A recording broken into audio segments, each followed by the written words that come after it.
কখন কোথায় পা ছুঁয়ে প্রণাম করা উচিত নয় জানেন কি?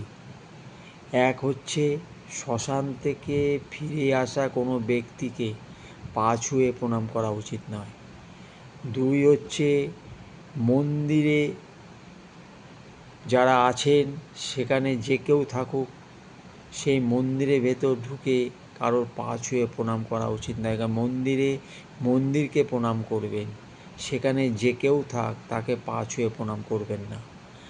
তিন হচ্ছে কেউ যদি পুজো পাঠ করছে, মালা জপ করছে, যে কেউ হোক, সে পুরোহিত হতে পারে, দাদা বৌদি, বাবা মা, গুরুদেব, যে কেউ হতে পারে, পা ছুঁয়ে প্রণাম করা উচিত নয়। যখন পুজো শেষ করে উঠবে তখন পা ছুঁয়ে প্রণাম করবেন, পুজো করার সময় পা ছুঁয়ে প্রণাম করবেন না।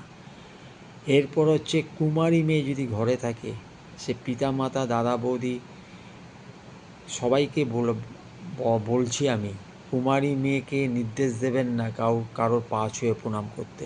কুমারী মেয়েদেরকে পা ছুঁয়ে প্রণাম করা উচিত নয়। তার কারণ হচ্ছে কুমারী মেয়ে হচ্ছে দুর্গার স্বরূপ। তো সবাই কেমন আছেন? অবশ্যই ভালো থাকবেন, সুস্থ থাকবেন এবং ভিডিওটা সবার মাঝে শেয়ার করে দেবেন।